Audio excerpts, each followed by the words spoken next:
everybody, this is Marta. Welcome to my channel.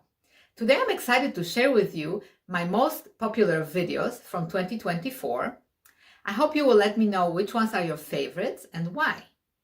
I also would like to ask you if you would subscribe, share and like my videos, and please enjoy. Hello everybody, this is Marta. Welcome to my Musical Solutions. Video today is going to be on Paganini Caprice number 13, which is one of my favorites. It's probably one of the early ones that we will learn if you learn Paganini, because it's short. I think partly that's the reason, and it is not as difficult as, let's say, 24th Caprice, but it still has plenty of difficulties, and I've been practicing this piece all my life, and I still find details that need polishing. So let's dive right in. So at the very beginning, we have a short section. We have actually like two parts to the piece. So we'll discuss the first part in this first video. It's in 6/8 in B flat major. So B flat major right off the bat is not the most common key for violin, but it's a beautiful key. It's a beautiful key. And I think that's partly why he writes it dolce. Dolce meaning sweet, is because of the key. And also he wants to create this kind of a leisurely, fun little introduction. So it starts with thirds. And thirds are not always easy, especially in this case. They can be easy because they are chromatic, and often I think it's taken too lightly, this first passage. Because of course we could kind of slide the fingers down. But over the years that I've been playing this piece, I realized that you have to really be quite accurate with it to make that beautiful effect.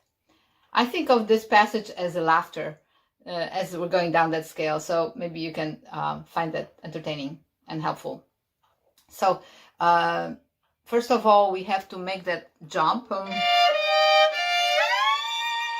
We'll call it slide, or you can call it portamento, because we don't actually have a slide marking from the composer, but we can jump, and also there's a slur. So,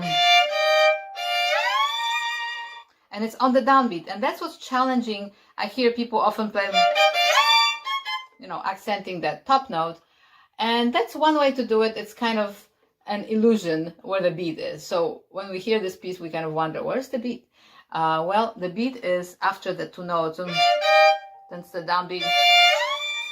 So actually the top third should be lighter, not heavier. But if we have a technical difficulty, we may make that top note too heavy, like we end up on that. And that's okay at first when you're practicing it. So the first challenge is that we have a third with the third and the first finger, and then we have to go to the fourth and second finger. So the transition has to be quite smooth to connect. So I would practice first the bottom, just the bottom voice, fingering both notes, but playing just the bottom voice. So you see that I'm sliding with the old finger, and then halfway through I slide with the new finger. So if you can see that. And so that's assuming that you already kind of know where you're going. Another way, if you're still having trouble with that, you can do it like this. Just reach.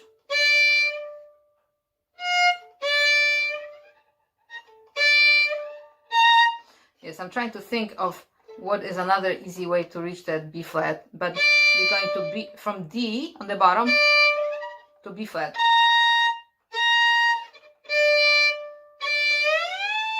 We don't really have a pivot note. If you're familiar with the pivot note is when we're shifting and that old finger goes to the new position before we play the new finger. But in this case, we're going 5 positions up, so we're going to an A. If you use the old finger in the new position, hopefully you understand what I'm saying here. So you have to play from D to A, and then B flat is right next to it with the fourth finger. So that's just another way.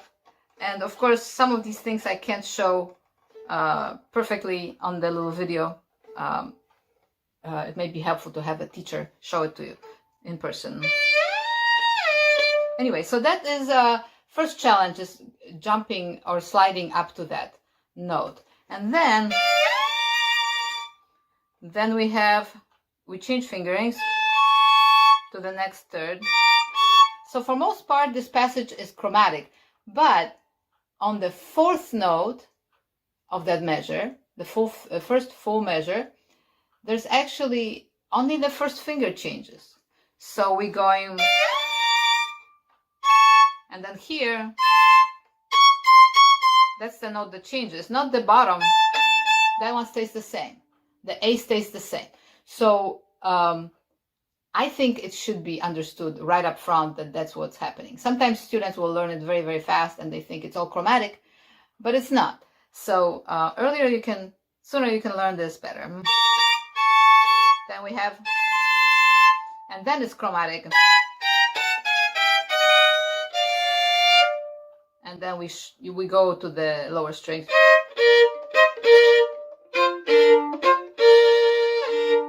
So that is just some fifths that have to be tuned. And then I will go to second position. Okay, so that's the technical part of it. Of course, then there's a musical part of it. And I've been playing this piece all my life, and I change my mind all the time about the interpretation of it. So as I maybe already mentioned before, the pickup, there are two notes. So we don't want to go, it may come out that way eventually, but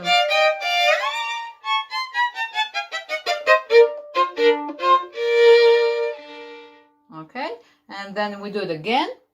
The second part of this introduction or first section of the piece has some other challenges. We have a lot more jumps. So this whole section is really based on thirds. So you may want to practice your thirds on scales as well. So really get strong with thirds.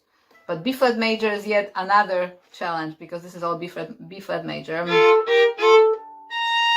So that B flat that we had at the beginning in the first measure when we slid up, that's that B flat we have to play again. But this time we don't have a nice slide, we have to jump. So I would practice reaching that B flat and the D, but play only on the lower string at first. And then we go down to G. So I would go just the bottom.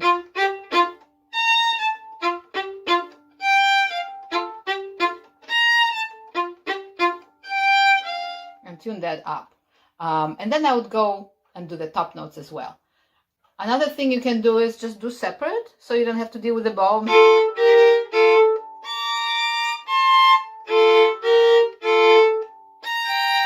And always make sure the left hand is ahead of the bow, and it's prepared. Okay, and of course we add some interpretation afterwards. You can, since it's a caprice, you can listen to other recordings and just get some ideas to make it creative.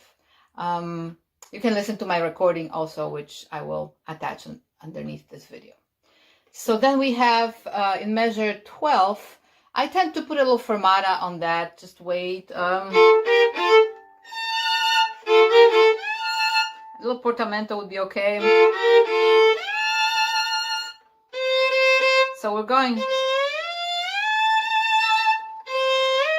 third, fifth, sixth position.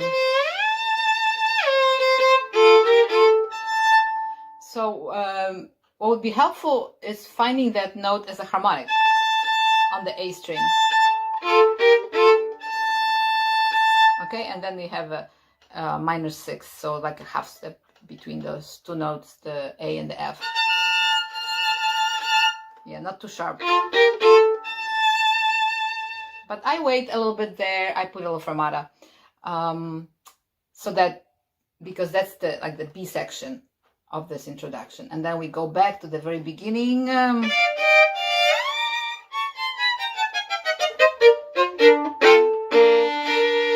you can go.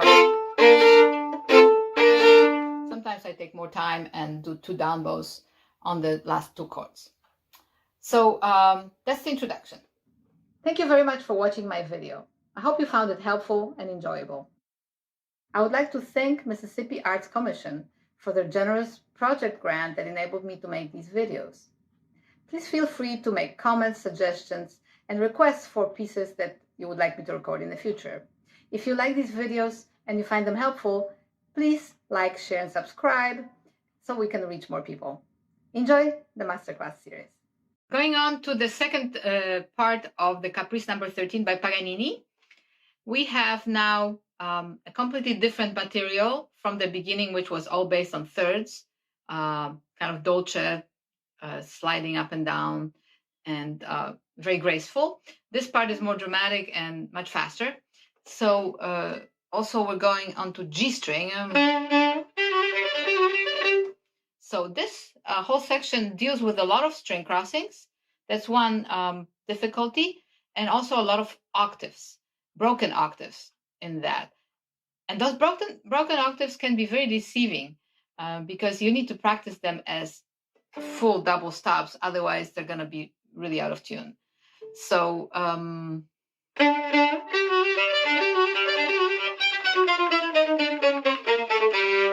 I play the first part kind of at the tip. So then we want to use the forearm. But like I said, with octaves, before you even get to that point, you want to practice the octaves as octaves. So we have the G. In the second measure, we have a chromatic scale, right?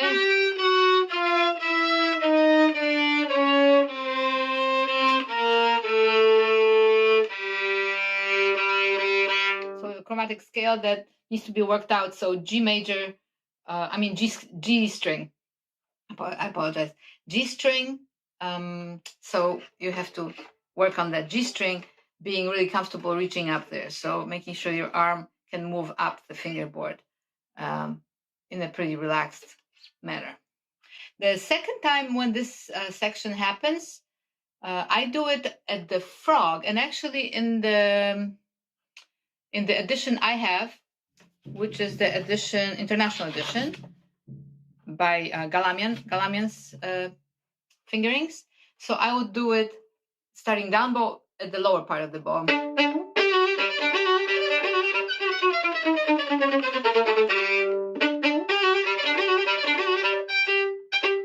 So it kind of becomes, it's on the string, but it ends up bouncing. And it almost bounces like on both strings, because you can't really make it bounce.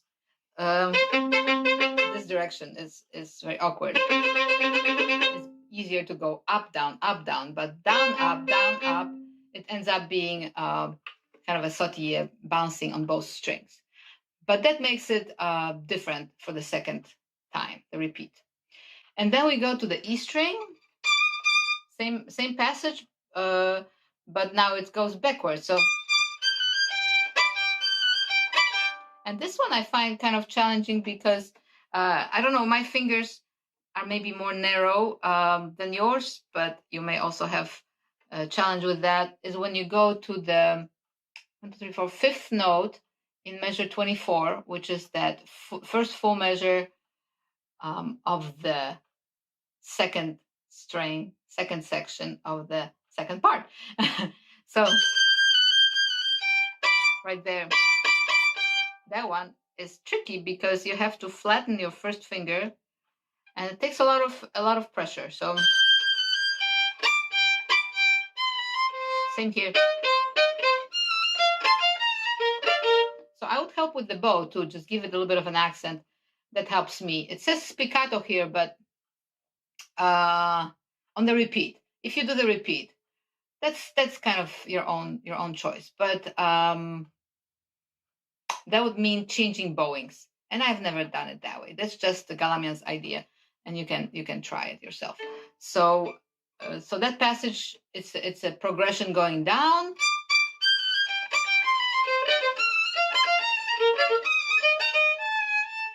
Now we go to, now we have some string crossing. So you've got to work on your arm, making sure that you can cross the strings with the forearm, not the whole shoulder and big arm there from the shoulder. And that's one of the trickier parts, I find. It's interesting. So you can practice just between the G, instead of going to E string, stay on the A string and D string. That may be easier to start. And then slowly start adding the higher note, the E string. And then we have another segment that has octaves. So again, I would practice.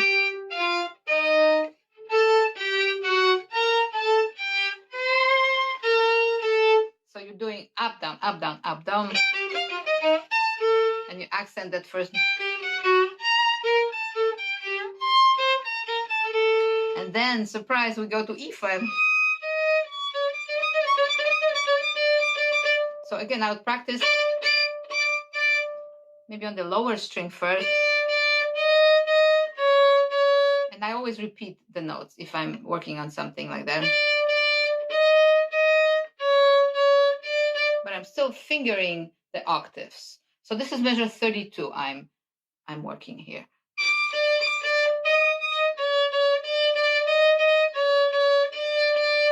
So slowly but surely you will progress. This takes a lot of pressure or weight. I don't like calling the word pressure, using the word pressure, but you're going to have to press quite a bit on the strings so that you get a good vibration. Okay, and then, so I would practice those octaves.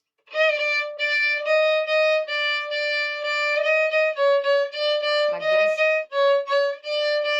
And then going down. And then slowly start adding the top note. You can still play each note twice until those octaves are comfortable. That takes quite a bit of time, to years really, to get it perfected. And then we have more string crossings, and make sure that your arm is pivoting. You're pivoting the forearm here, and the wrist, a little bit of fingers, but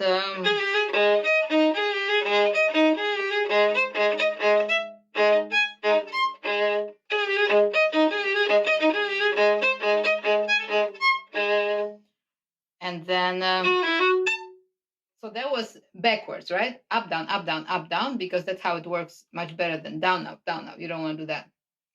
And then measure 36, it shifts to an opposite bowing, because we have now off the string. So you're going to go to the frog.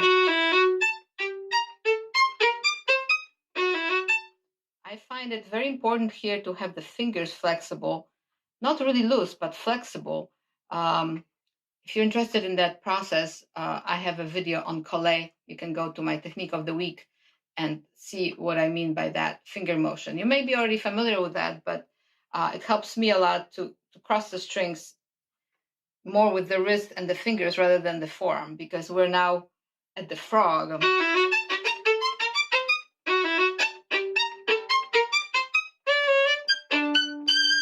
you have to have a lot more power in the fingers.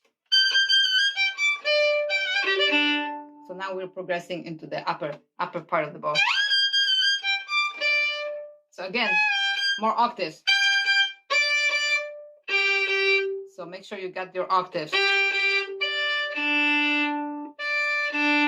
And then back to G string. Sorry.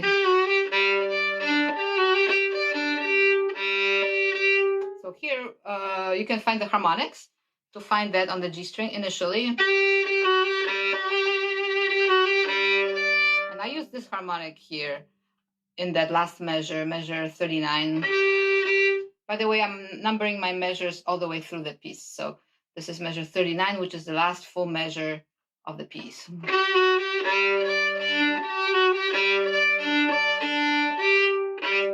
lot of harmonics there. You can choose whatever you want. So that gives you an idea of some exercises for caprice number 13. Thanks for listening. Thank you very much for watching my video. I hope you found it helpful and enjoyable. I would like to thank Mississippi Arts Commission for their generous project grant that enabled me to make these videos. Please feel free to make comments, suggestions, and requests for pieces that you would like me to record in the future. If you like these videos and you find them helpful, please like, share, and subscribe so we can reach more people. Enjoy the masterclass series. Hello everyone. Today I'd like to talk to you about a ricochet in a particular passage at the end of the cadenza of the Mendelssohn Violin Concerto. This was requested by one of the listeners, so I hope this will be helpful to you. So let's start in measure, let's see, 300. Okay, the numbers in my edition, which is the international edition, the numbers end at 299 when the cadenza begins, and then where the orchestra comes in, it's measure 300. So we're going to start 2 measures before the orchestra comes in, actually 4 measures before the orchestra comes in, when we have the, it says poco a poco in tempo esaltando. So this will be an E minor chord. Okay, so just to explain the passage, I hope you can check the music underneath this video. I will attach it. And the main thing here is it's really, the technique is ricochet. I would call it ricochet, even though it comes out of a slurred passage, because before that we have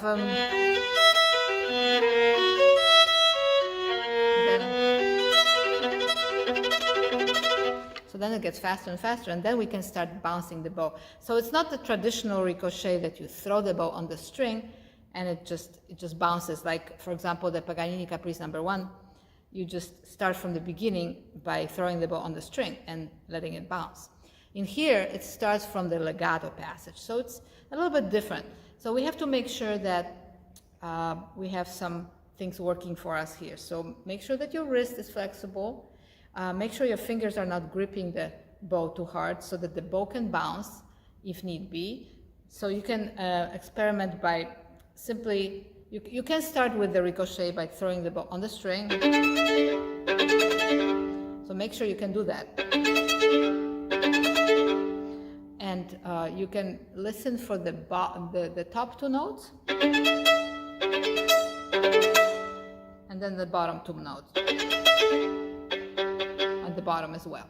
So make sure that it's not too fast. That is important. However, you're going to have the orchestra playing the theme, so the tempo will be established pretty much by the orchestra coming in with the theme. So you will need to go pretty quickly with the arpeggio. So I would practice it, first of all, making sure that the left hand is solid. So we have E minor chord,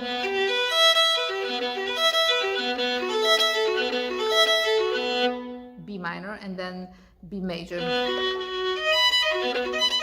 So I would recommend going through all the chords, making sure you understand what's going on harmonically, and that your left hand knows where it's going next. So you could practice measure at a time, 2 measures at a time, 4 measures at a time, to build your technique around these chords. So the left hand is crucial. If the left hand is insecure, then the bow is going to be also insecure, and we won't be able to just relax and let it roll. So that's really what it is. The left hand leads the way, and when the left hand is comfortable, the right hand can basically roll across with just a little bit of the impulse from the wrist. So what I would recommend is start on this, let's practice just the stroke, just the right hand stroke. So start legato.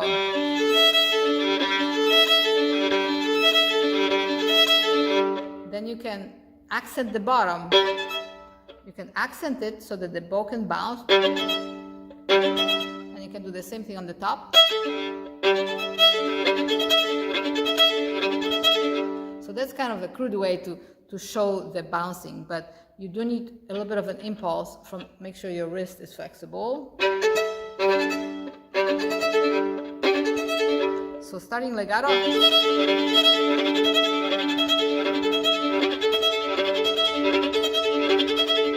So it may be a little uneven for a while, like mine right now, but you can figure out where it works best on your bow and just practice on open strings. So one thing is to practice the left hand, getting that really solid, and you can start with just having like 2 or 4 or 6 bars at a time.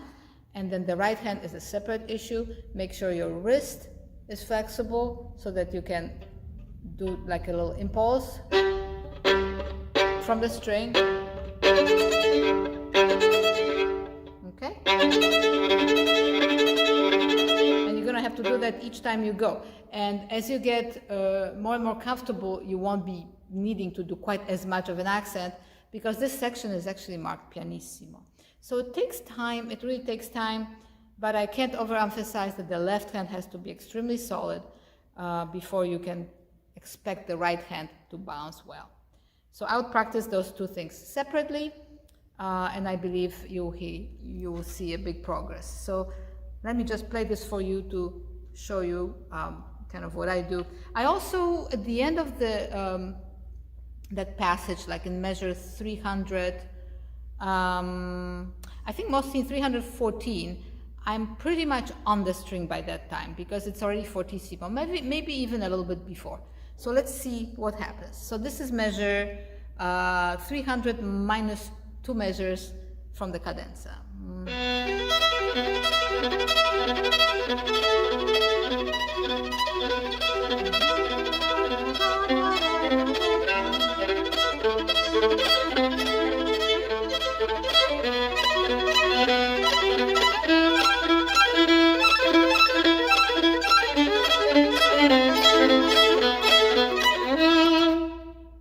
So as you can see, I got on the string probably around measure 311, but it's going to be a little different with everybody, depending how big the orchestra, how big you want to get. But between measure 300 and 310, you pretty much want to have the bow bounce just a little bit. And let me know if you have any questions. So this has hopefully been helpful, and please like, share, and subscribe, and share this video with somebody who may also want to learn about this passage. Thank you very much. See you next time. Hi everybody, welcome to my channel. If we haven't met, my name is Marta Szlubowska. I'm a concert violinist from Poland originally, and I live in the United States. I am former concertmaster of the Mississippi Symphony Orchestra, and I love sharing my expertise and experience with the repertoire that I am currently performing and all have performed in the past and teach as well. So this is a series that I created to go through various pieces in violin repertoire more in depth. So rather than just playing, it's more of a masterclass and going through the piece in its entirety. So today we're going to talk about the Gypsy Airs, or Zigeunerweisen, by Pablo de Sarasate. And yes, it's not the hardest piece on the planet. However, it is full of wonderful techniques and stylistic questions that you may have. And I have played this piece all my life and just enjoy it immensely every time I play it. But also it is full of surprises and challenges. So I'm constantly discovering new things about it. So let's begin. So Pablo de Sarasate was a Spanish composer. And in the music that I have here by Carl Fischer, the edition by Carl Fischer, New York, there's just a couple of sentences I'd like to read about the piece. It is hardly possible to prescribe any set of rules as to the exact manner in which this composition is to be played. It should be interpreted with absolute freedom in order to resemble as closely as possible the character and style of improvised gypsy music. So I agree with that completely. However, sometimes students will take it too far and improvise everything from intonation to tone to speed to everything. So we want to make sure that the quality of this performance is good. We're not trying to be gypsy players, amateurs in that sense, that maybe asks for questions here about the technique. So we want to make sure that our technique is intact and that we're playing in tune and beautiful sound, and plus then we add the freedom of interpretation. So let's begin from the beginning.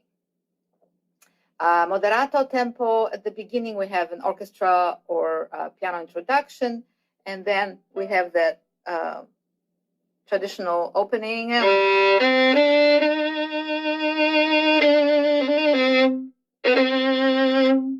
So that's needs to be a full, strong sound on the G string. So the fingerings are pretty standard. You just go to third position, and then you have a little turn there. Of course, you can do your own turn. There have been thousands of different interpretations of these turns. However, this is what's originally written by Sarasate. And then we have a fermata on that last note. And now begins some virtuosity. So make sure that you are understanding this passage. So it's really not a scale as much as what's a scale with a skip. So we have that's the scale. It's really a G minor harmonic scale with missing A instead of having or A. So we're in C minor here. And we have a G minor scale here, G minor. And it happens to go for 3 octaves. So that's 1 octave.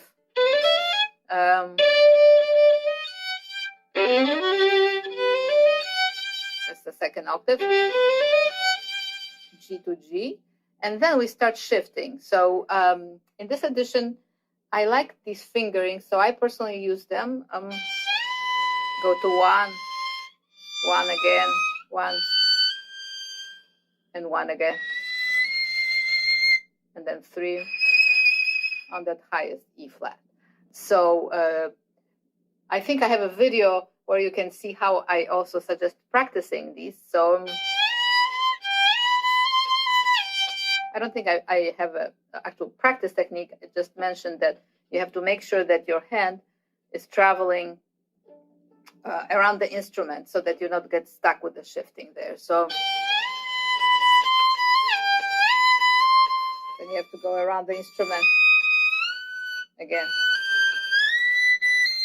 So just take your time because there's some augmented intervals there, some thirds, and each time we're shifting with the first finger, if that's the finger you choose. So what I do is I go, and then I change a bow on this top C, and then E flat is down bow, and then C. So you can bow it in some other way. This is just the way I do it. Then we go back to G string, which is really kind of a characteristic string for this rich Gypsy or Hungarian or Romanian or whatever country you want to imitate here or style. The G string is very popular, right? The violin G string. So we have to jump now an octave. So I would suggest that you go, because it's 4th position. So it's just a little bit higher than the 3rd position. Just try to hit the instrument there at the bout, and you should be able to have that 3rd finger. Occasionally I don't hit it correctly, but most of the time, 99.9% of the time, I hit it right. So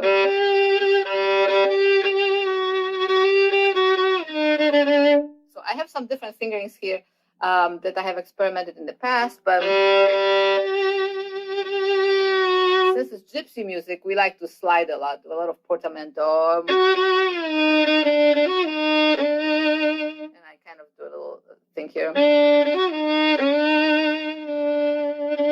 then 2 chords. So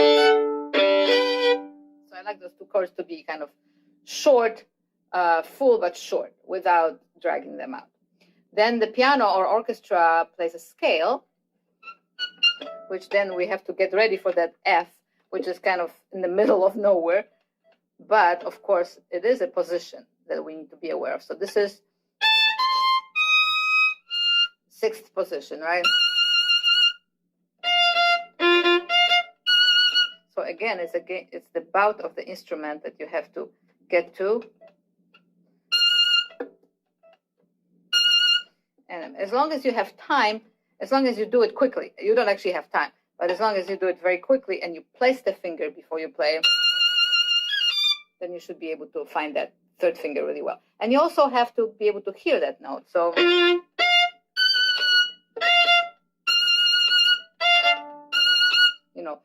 as long as we prepare it and also prepare your ear for it, make sure you hear it.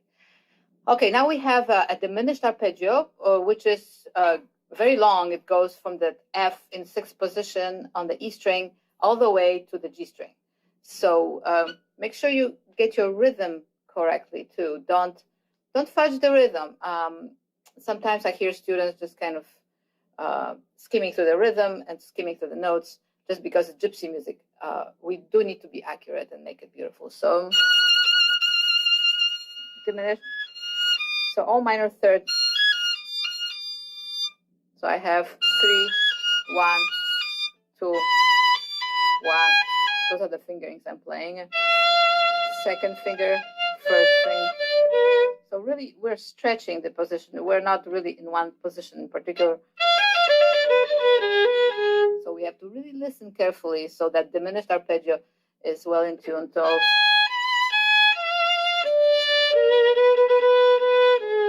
you can just play individual notes, just the first note of each triplet. In this is measure. It doesn't have measure numbers, but it's the 30-second triplet one section. And then we have a scale. So I slurred that in. There are different slurs, different additions, of course, for bowings. So make sure that A flat, and then we shift to G string, same A flat. So listen for that A flat. And then we climb up on the G string some more. So here's another diminished arpeggio, and make sure you get your beat. So 1, 2, ta ta ta ta ta tam. But you have time because you are playing with a pianist or orchestra who will wait for you a little bit. But you do need to be aware of how that sextuplet actually, how fast it actually is. So then you can be a little creative with the rubato. But it's one of the hardest passages here. So diminish.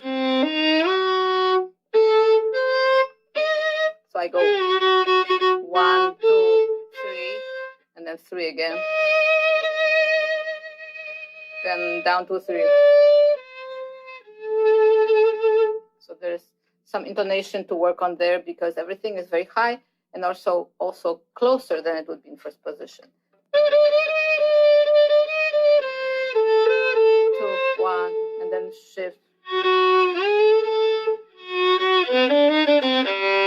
Okay, and then we finish that F sharp back to G, or to G major rather. So we're going to the dominant. So we were in C minor at the beginning, now we're in G major.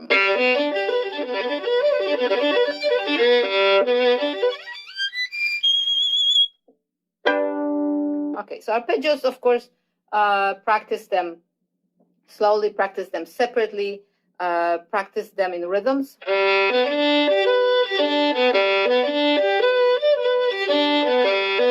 You can mix and match the rhythms, so direct rhythms, then reverse.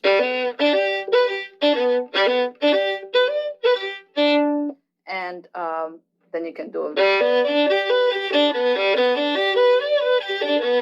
triplets, quadruplets. You can do separate.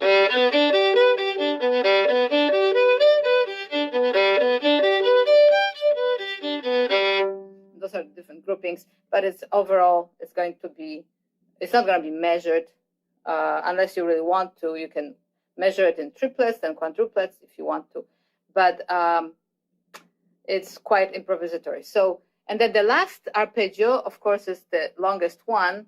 So just make sure that you're listening to each octave. Then I would shift here to fourth position, seventh position, 3, 4, 5, 6 position, and then ninth position. So it's ninth position. But listen to the G. G major, G major, G major. Now it's here, it gets a little crowded, right? So I always practice up and down.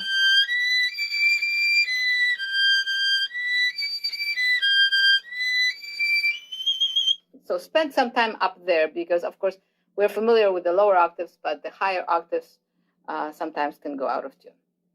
Okay, so let's move on. The next section is called, then we have the pizzicato, right? So I get ready, make sure my left hand is ready, and I hit it pretty hard with the right hand. So you may not be ready for that, so start with maybe a little gentler. You can also, by starting the G string, holding on to the G string a little firmer, then just pull, the whole thing goes. Thank you very much for watching my video. I hope you found it helpful and enjoyable. I would like to thank Mississippi Arts Commission for their generous project grant that enabled me to make these videos. Please feel free to make comments, suggestions, and requests for pieces that you would like me to record in the future. If you like these videos and you find them helpful, please like, share, and subscribe so we can reach more people. Enjoy the masterclass series. The next section is called Lento, Trapassione, or Trépassion, however you want to pronounce it, it's French. And so we have some double stops coming up. Make sure that you know the scale that this is based on, because now we're back to C minor again.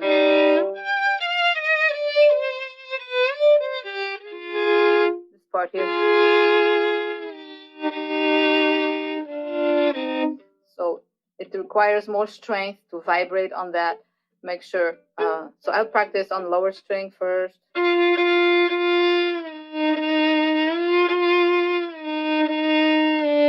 Practice trying to vibrate, or even if you're not vibrating, practice just on one string, fingering both notes. So that's my go-to exercise. Then we have a passage coming up, this kind of stuff. So again, go slow, make sure you know the scale this is based on. We have a B natural, and A flat.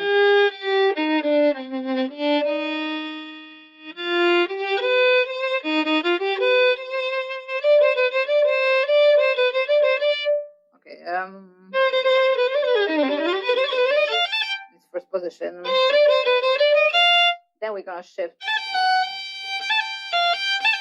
It's F natural, really, but sometimes I play F sharp. It's very tempting.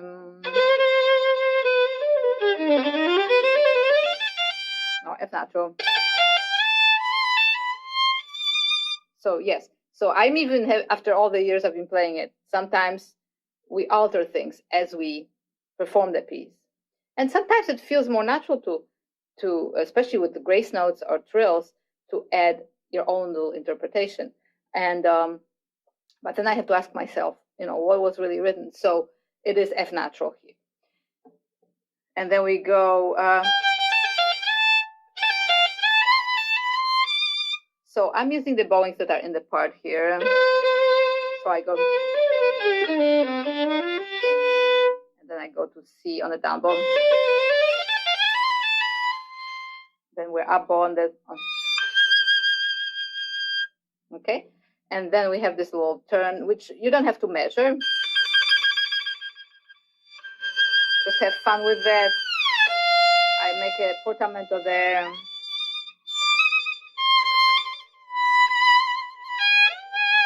I like a lot of portamentos.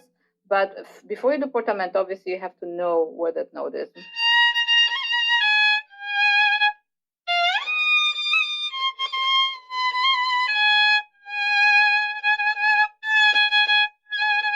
So just find the note first, and then later you can do a portamento. So one thing I want to mention in this piece is when you look at the part, it's very improvisatory. But you have to make sure you know your rhythm. So I've been playing this piece for years and years, so I know what the rhythm is, and I want to line that up with the pianist would be good to play it with a pianist. But you can also practice with the metronome. You can also, some of the scales obviously you cannot put with a metronome, where there's fermata and there's arpeggios and all that. But you could practice it with the metronome if you wish, measuring it, triplets, quadruplets, etc. But there are certain sections where you do need to really feel the rhythm really, really well. So like this lento section, you're going to have to go pom, dom, pom, pom, pom, pom, pom, pom, pom, pom. And there will be rubato there, yes. But make sure you know the relationships between 8th notes and 16th notes and double dotted quarters with 16th notes. You need to know that, how it's all organized, and then from there we can get a little freer. So, for example, this section after that little tremolo, for example, here we're back to time. It does say appassionato, espressivo, and ritenuto. So, but know that it's 8th note, 8th note. Sorry. 2, 1, 3. So it was a 1, 2, 3, 4, 1. So you can count like that when you play. Okay, and then this is the fun part coming up with the glissandi. And I play this kind of shaking my hand. I have to get tense to do that. I don't know how other people do it, but... And then...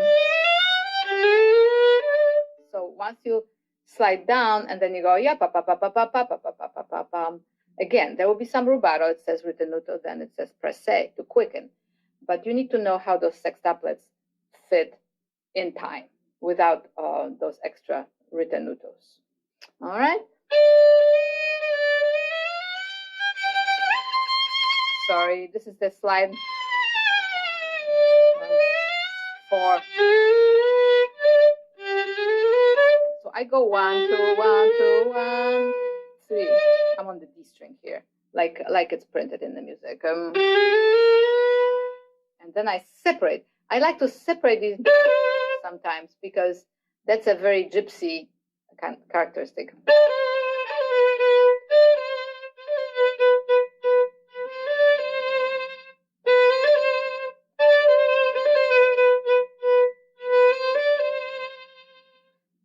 It is says here on the beat, but I have played da da da da with the pianist arriving on that last note.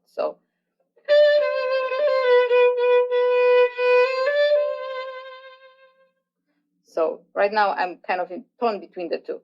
So you can play around with that, listen to some other recordings and decide. You can listen to my recording. I'm trying to remember what I did on that recording, but it will be either before or on the beat. Either one will work as long as you coordinate that with the pianist.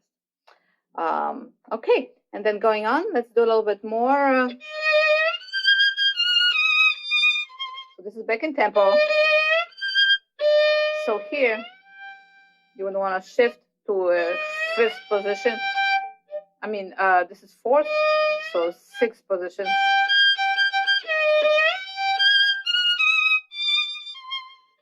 So we need that pivot note in order to hit the G.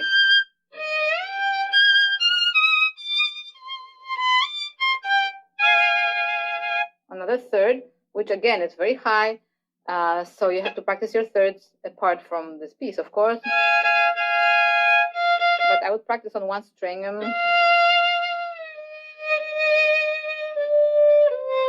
So that's tuned up.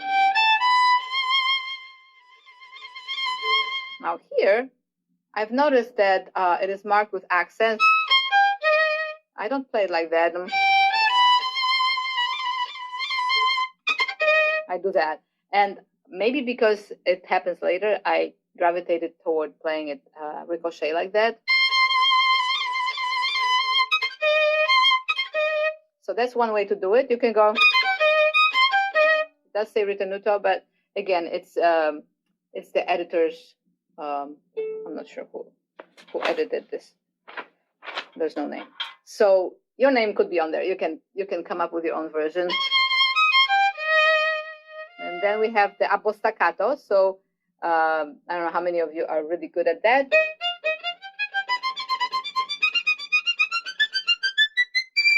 I'm kind of decent at that. So you tense up your hand, or some people do it flying staccato a little bit more off the string. But the first thing, of course, you have to make sure that you can play the notes comfortably with the left hand. So practice the left hand.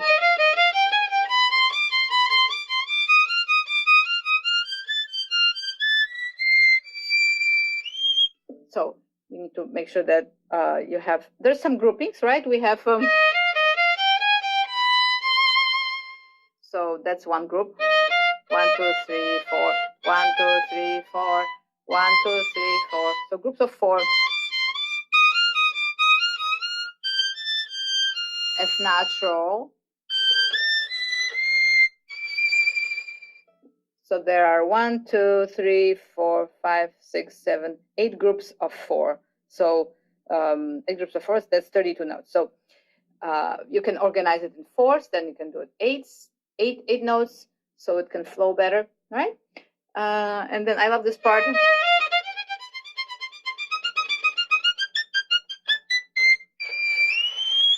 Then you're really high. So D, and then G. If you can vibrate, it is pianissimo, but you know it's a gypsy song, and it's very exciting, so it doesn't have to be too soft. So I kind of try to play each note rather than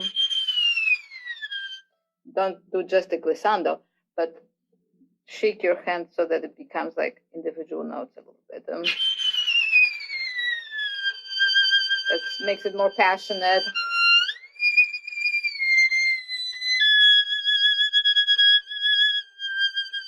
So here we have fingered all third finger.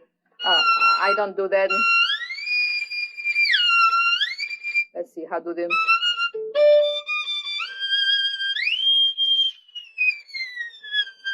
I do 2 here. Then I do 3. I do 2 here and then 3. So you can break it up as you want. You can do all 3. 3 just seems like too much for me to have 1, 2, 3, 4, 5, 6, 7, 8, 9, 10, 11, 12 notes just with one finger. So I'm dividing it a little bit, like that first F I play with the second finger. Then I do a second finger here. You can substitute here. Another slide, another one of those bumpy slides. Make sure your bottom note is correct. And then we have, so that's a chromatic scale. 1, 2, 1, 2, 3, 4. 1, 2, 1, 2, 1. And we finish the phrase with the same pattern we had before.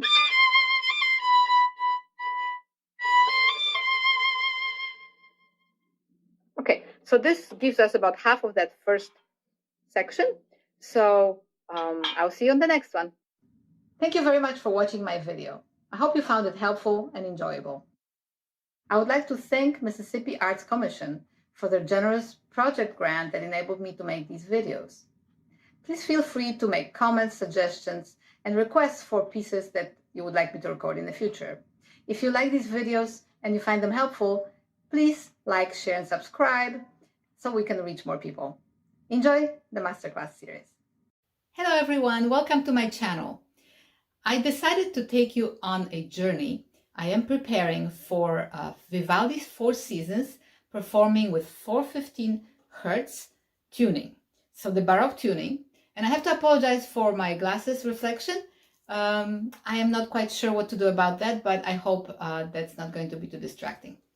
So I have a violin that happens, I have a violin that happens to be from the late 1700s.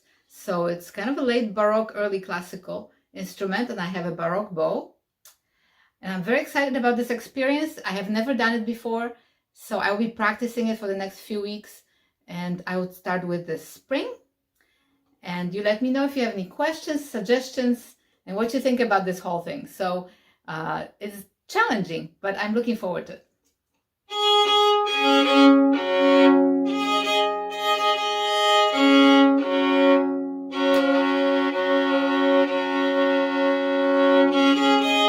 So the main thing about tuning like this, I am a very oral player. I rely on my ear a lot. And some keys are better than others, and also having open strings available is good. So if you're, let's say, in G major or G minor or A major or D major, that is the best for me because of my oral obsession.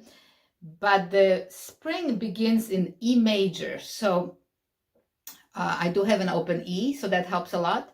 I actually had to mark in my music open strings because I know the piece very well on the regular tuning, and that is probably why it is challenging for me to do it on the other tuning, because my ear is so used to the other. So let me just begin and we'll see what happens.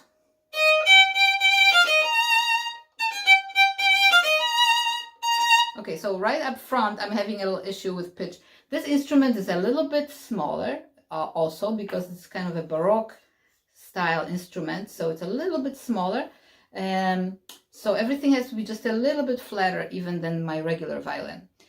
So I think I'm just going to play an E major scale just to make sure that I'm in the right place.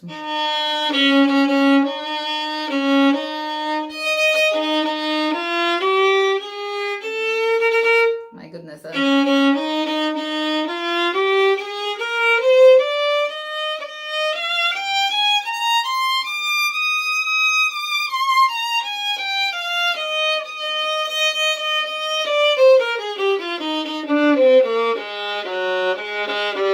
G sharp.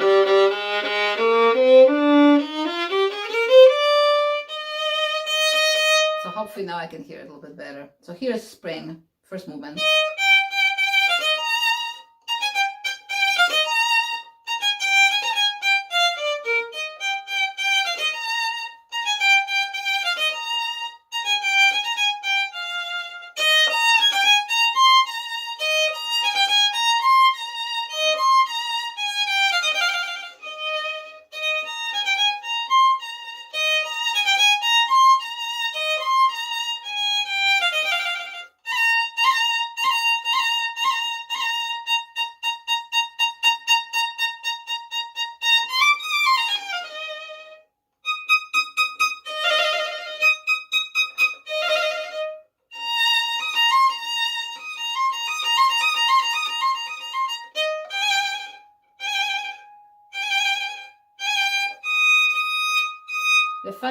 The funniest thing is to play harmonics on an E flat. That's what my mind tells me, that I'm playing a harmonic on an E flat and an A flat and a D flat and a G flat. So that's what I have to kind of get used to, that I can actually play a harmonic in that place. It is an odd feeling. Let me know if any of you have experienced playing this tuning. So here is measure 26, 25. The hardest thing is to start from different places. That's why I have to have the score in front of me, because I am still not sure. I've only been doing this for a little while.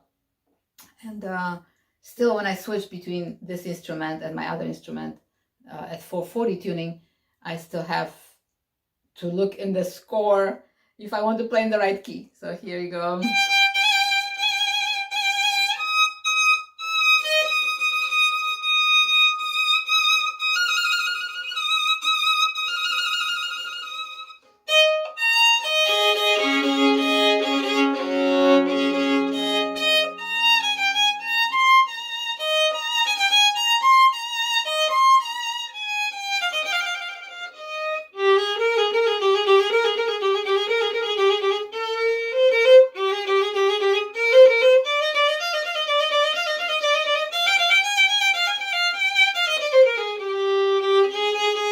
get that open string.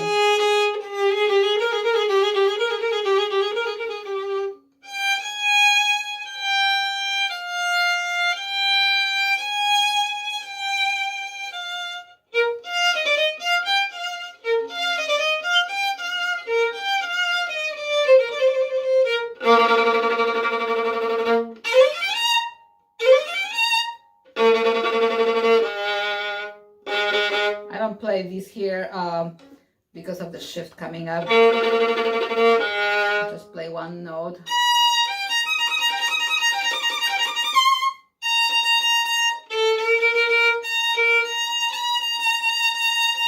So I have nothing really to rely on. I don't have an open string other than the E.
So that's the first movement, and I keep hearing the open strings. This is 415 Hertz tuning, so it's like an A flat. A is like an A flat of the 440 tuning that we are familiar with.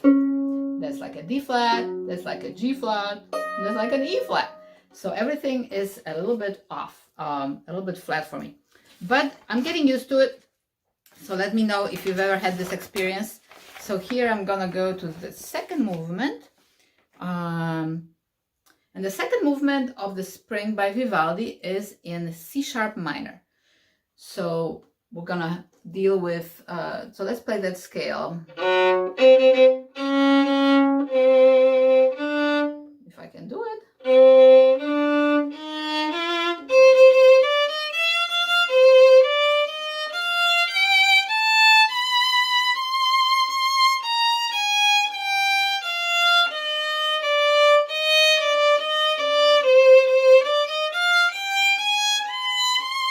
Melodic or harmonic.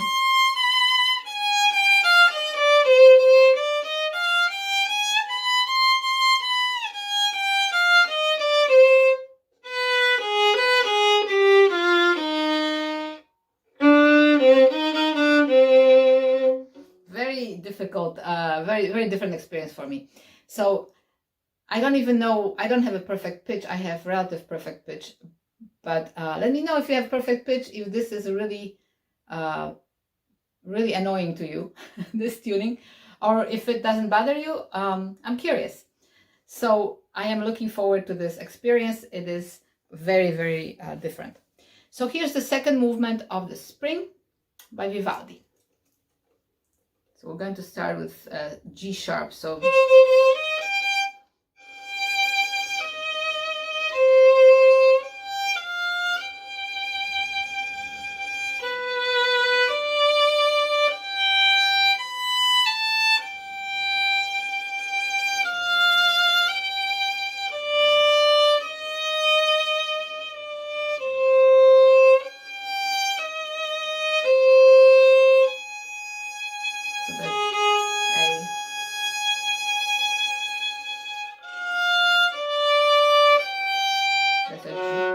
that's a G sharp. Ah, G sharp. See how I get mixed up? That's an E.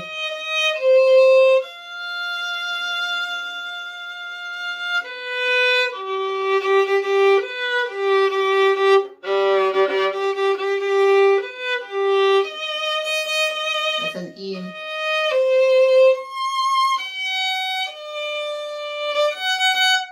That's actually a F double sharp, so G natural.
So I got through it. It's the Largo e Pianissimo from the Vivaldi Spring.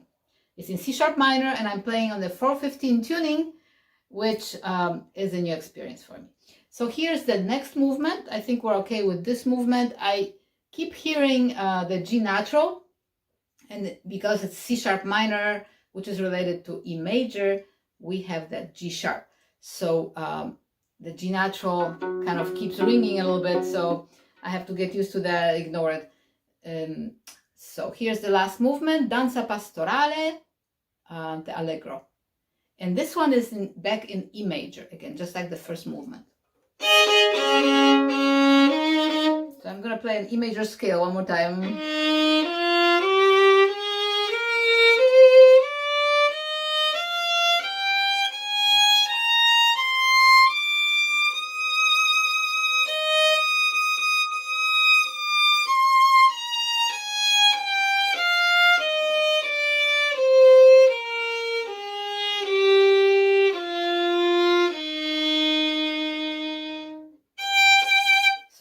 On G sharp. So again, I have the darn G ringing, but it's a nice resonant little violin, so that is why I'm hearing all these strings resonate. Okay, so this is why we're practicing.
Here's an E.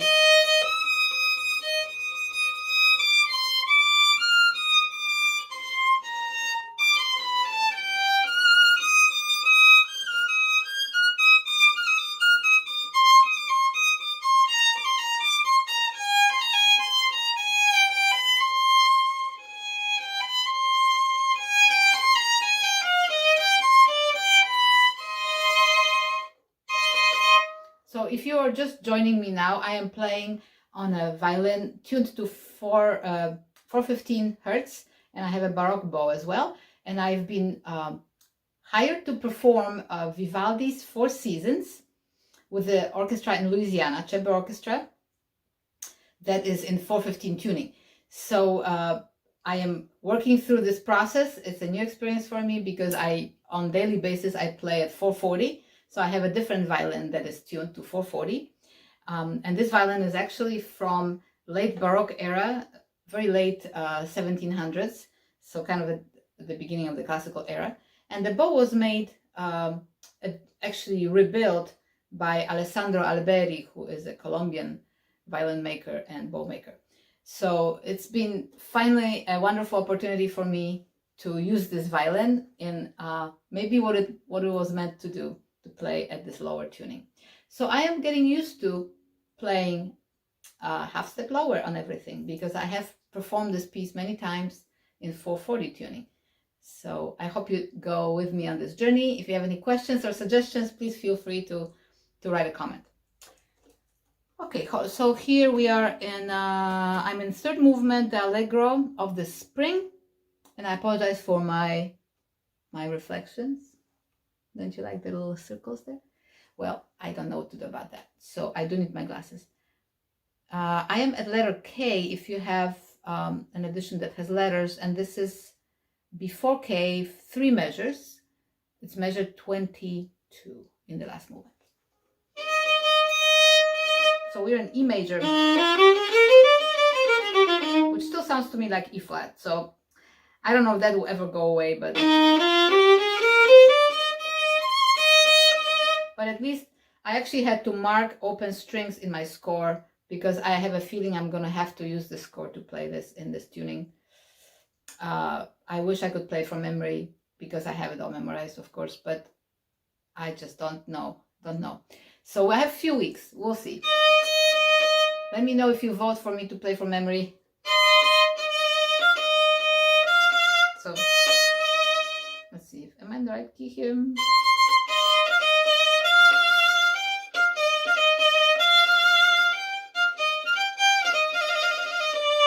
Now it went to C sharp minor. That's why it sounds minor, right?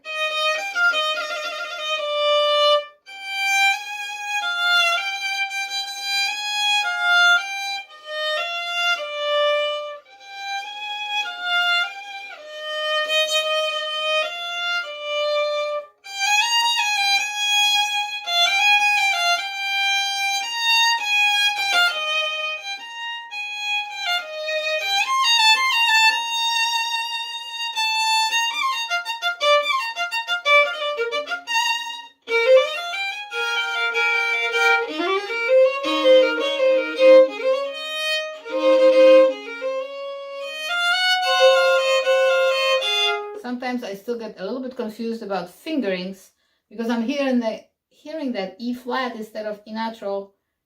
I don't know, do you have that problem if you play flat that you're still hearing it a step higher?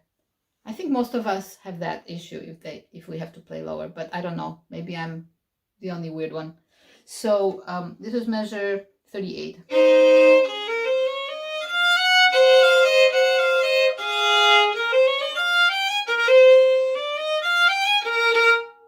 Go. Once I stop, I get very confused.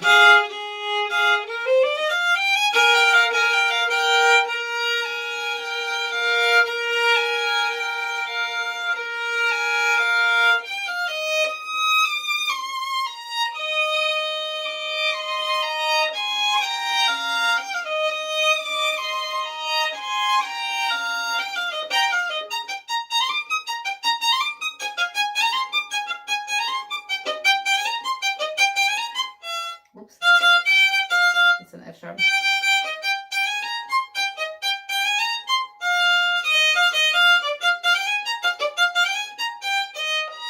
Thank God for an open string.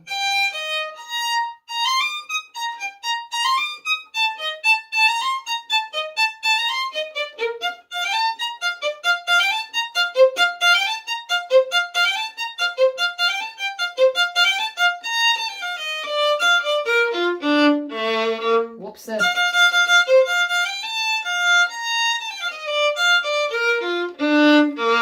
The B major, oh boy.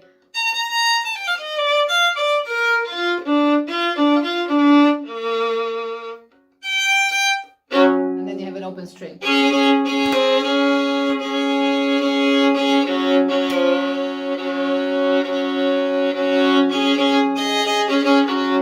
God help me. Okay, so we're now in measure 58, halfway through 58, and if you have letters, that's letter N, like Nancy, coming up. So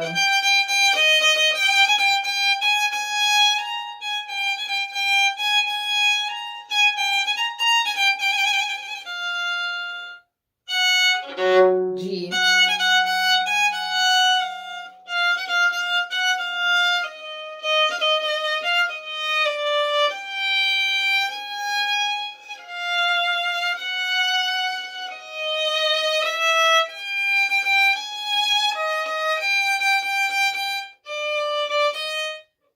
let's see.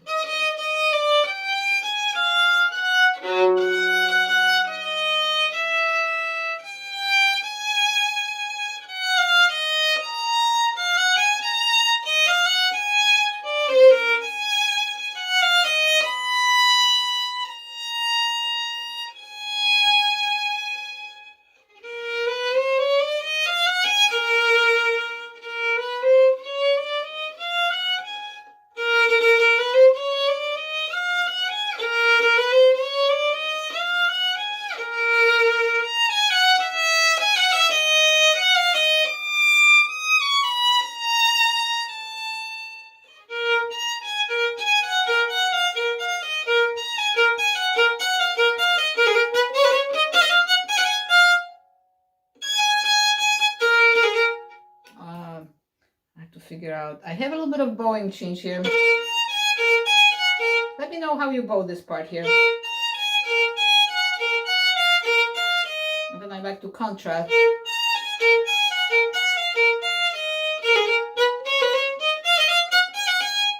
That's right. Back to E major.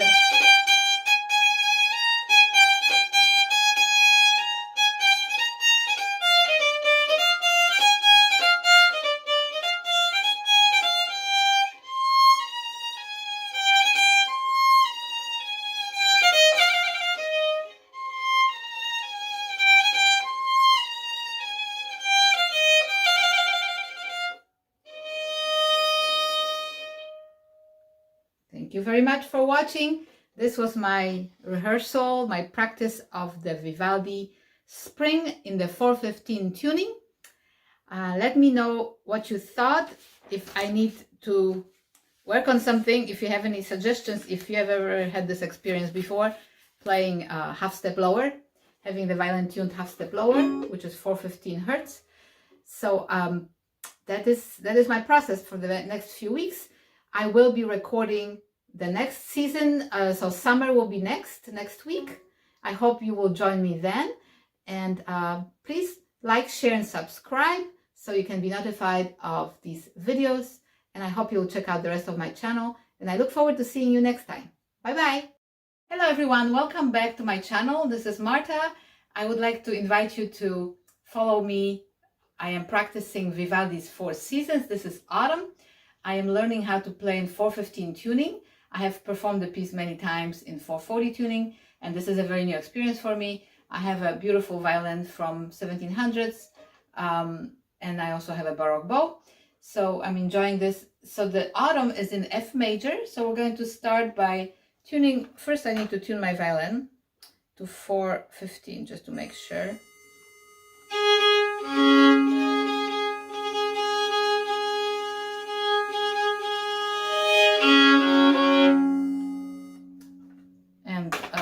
I'm going to play F major scale because that is the scale for the autumn.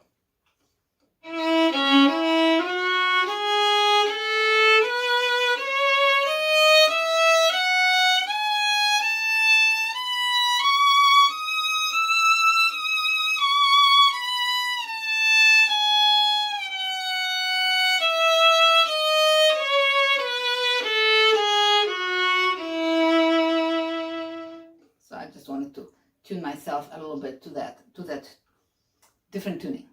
So here's the first movement, Allegro, which is the villagers' dance and song. note is A. To me, it sounds like a different note, but let's give it a try.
To keep coming back to open strings because it is a challenge to play half step lower, but we just do what we can. So that's an F.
So here I am in measure 67.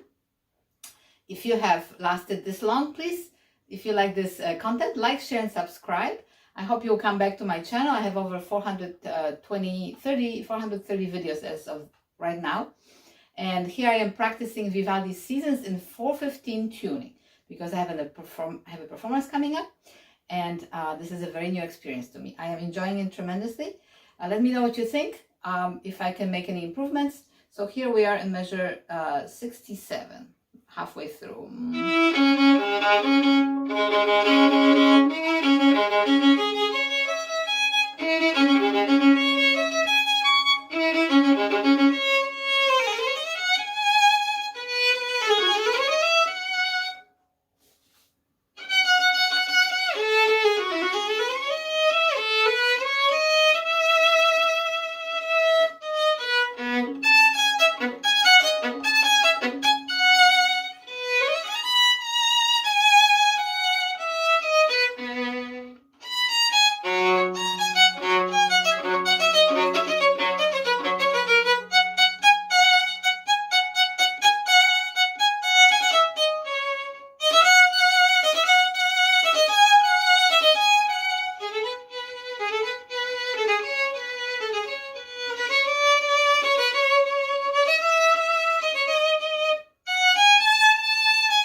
So usually I play this piece from memory, but because of the tuning, 4/15 tuning, I do need to refer to the music more often, especially in keys that don't have a lot of open strings. So I have to keep coming back to the open strings. I've noticed that I had to mark the music a little bit more, had to put some open strings in there.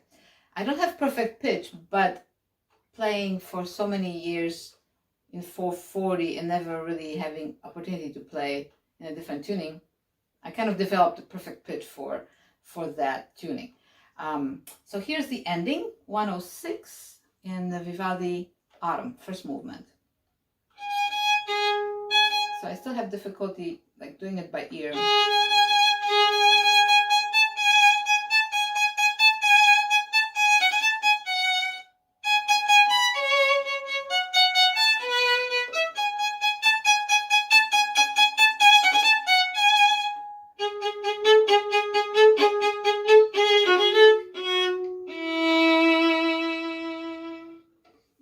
So that's the first movement.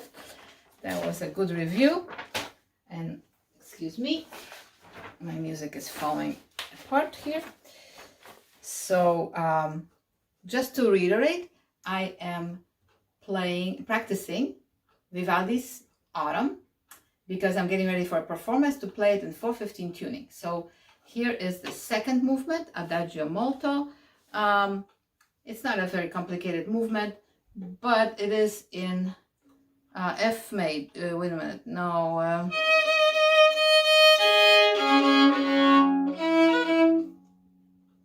It is in F major, but it ends on E. Okay. So ends on dominant.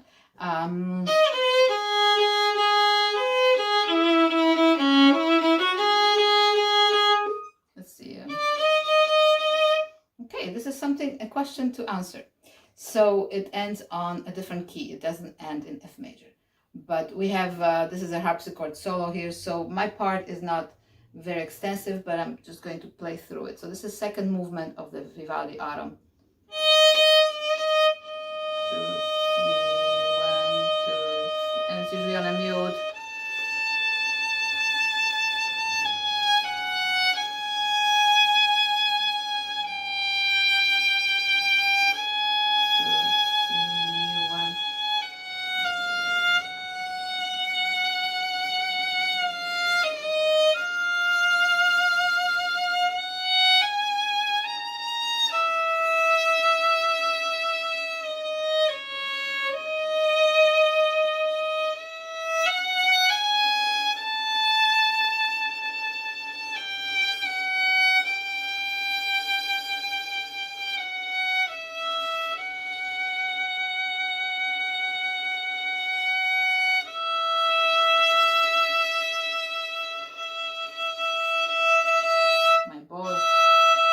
Playing a Baroque bow, and I don't know if you've experienced this playing a Baroque bow, if you have to do faster tempos a little bit on some of these slow movements, because the bow is shorter, right, and you can't really press into it. So let me know if you have any ideas or suggestions about that. But I sometimes lose my focus in the sound a little bit when I'm trying to sustain the sound on these shorter bows. So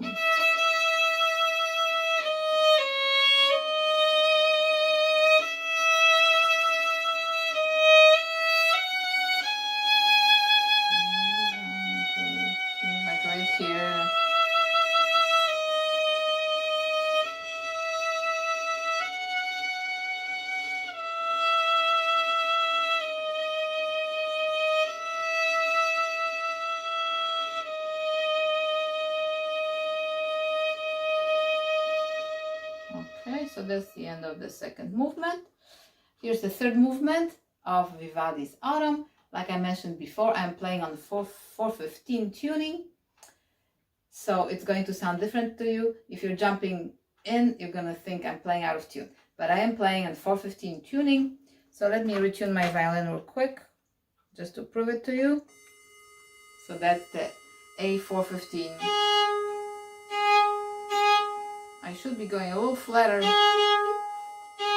I have to move my pegs and I don't want to do that right now.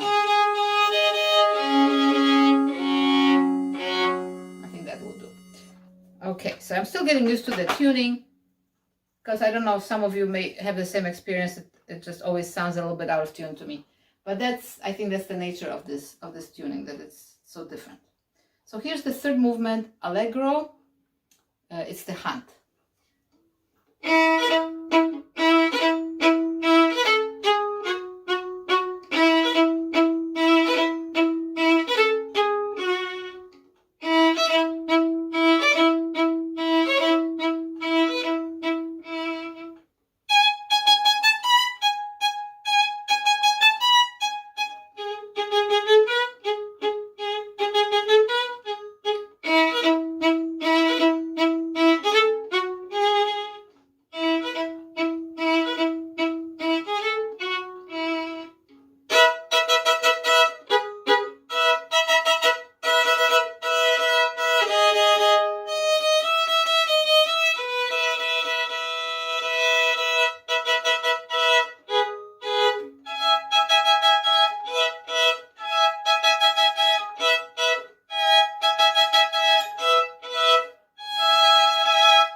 Trouble catching with that Baroque bow.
So I just played through, didn't really practice because I know this piece pretty well. This is Vivaldi's Four Seasons, the fall or the autumn, the third movement. There are a few spots here that I think this violin sounds pretty nice with a lot of the double stops. I'm really enjoying it. I don't usually play this violin. It's a 1700s, late 1700s violin, probably from Germany or Austria, somewhere in there. It's a sweet little violin that's been refurbished. It has gone through a lot. It has a lot of cracks that have been repaired. And I'm also playing a Baroque bow that was made, or at least I'm not sure who made it actually, but it was refurbished or made into a Baroque bow by Alessandro Alberi, who is a Colombian violin maker and viola maker and cello maker. So anyway, I'm experiencing and experimenting with this instrument. Let me just try one more spot.